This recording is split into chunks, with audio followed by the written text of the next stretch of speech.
Okay, so moving a little bit more into the nature side of it, there's more research on this nature relatedness. The human animal bond paper that I mentioned is the only one that I am aware of. But in general, there's a couple more discussing in their deepened relationship with nature. And that for a lot of people, this can be very positive, very, very exciting, and to see how psychedelics can maybe contribute to, let's say, the openness or advances of human consciousness. And I think part of that would be this increased relationship to nature and not seeing ourselves a part of it. So this is a good paper coming out of Imperial College of London, the Carhart Harris Lab, Egoism to Ecoism, psychedelics increase nature relatedness, state mediated and context dependent manner.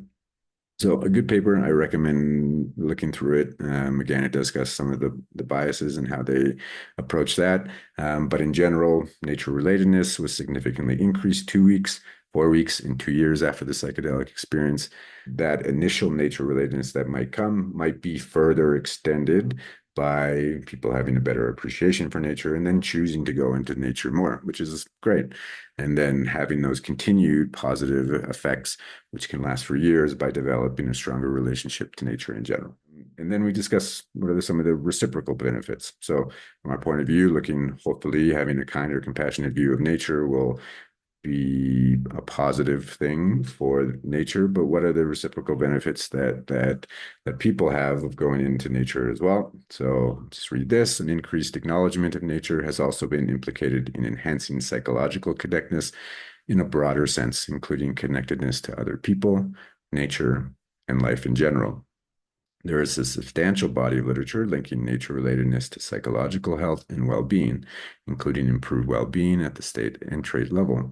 Specifically, nature relatedness has been found to be associated with lower levels of anxiety, a greater perceived meaning in life, higher vitality, higher psychological functioning, greater happiness, and positive affect. Nature relatedness has also been found to be a strong predictor of pro-environmental awareness, attitudes, and behavior, outperforming all other variables tested as a single construct. And so what I found interesting, and it seemed consistent across papers, even though they were asking for many different psychedelic compounds, it seemed psilocybin consumption was number one in terms of a greater nature relatedness following consumption. So I guess LSD was number two, but psilocybin consistently ranked number one. So I think that's a pretty interesting thing to understand for us. Given this kind of research, does the setting make a difference? So what I mean by that, remember we talked about set and setting in the first lecture. Set being the mindset that someone enters into a psychedelic experience, and setting being where that is. And that can include the physical environment and also who's around you and everything else. So having a psychedelic trip safely in nature seemed to more consistently create a deeper nature relatedness, but not necessary. There's still people who had boundless oceanic experiences being in a therapeutic room with blindfolds and still had that sense of dissolution and connection. But it does seem that nature can play an important part. And where that even comes up more importantly is the preparation and integration, as we talked about, preparation being everything that leads up to the psychedelic experience, and then integration in that critical period open state. It can be very positive to be in nature during both those phases. This all sounds great, right? Super positive, wonderful. So we can give everybody psychedelics. They'll all see animals different. They'll see nature different, and that's the solution to everything, right? Not necessarily. So I do want to bring up the concept of psychedelics being what's called a non-specific amplifier, and this is something that Stanislav Graf, the famous psychedelic researcher, brought up. And so I'll read this, and then we can talk about it a little bit more. So in the context of psychedelics, the term non-specific amplifier refers to the idea that these substances can amplify or enhance a wide range of mental and emotional states, experiences, and perceptions, rather than producing specific effects that are the same for everyone. This concept was introduced by psychiatrist Stanislav Grof, who suggested that psychedelics do not have a uniform, predictable effect on users. Instead, they intensify whatever mental content is present in their user's mind at the time of use. Okay, so I think this is really important, taking in consideration everything I just presented.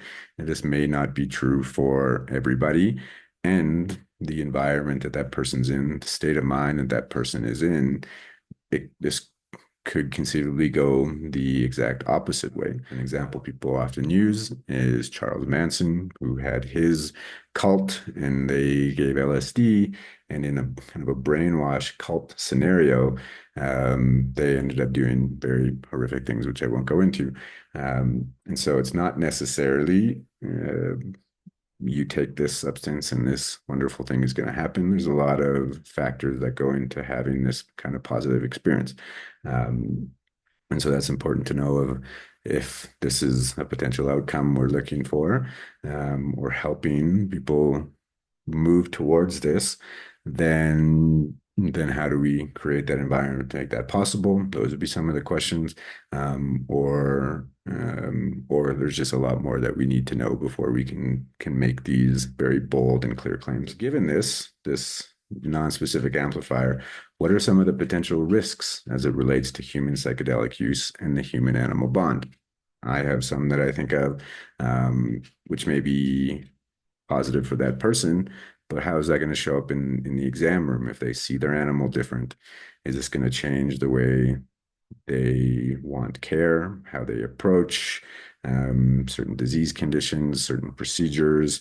And then for sure, for me, death and dying within veterinary medicine, I think people could have a very changed relationship with this as well. And so those are some of the things that come to my mind, but I'm interested to hear what everyone else has to say related to this as well, because I think this is where I get really interested. It's not just about the psychedelic medicines and the potentials in both humans and animals and environmentally, but what are these other conversations that it's going to bring up based on changing consciousness or changing frameworks, and how is that going to change our position or as animal health providers as well. So thank you for listening, and we will jump into the conversation this evening.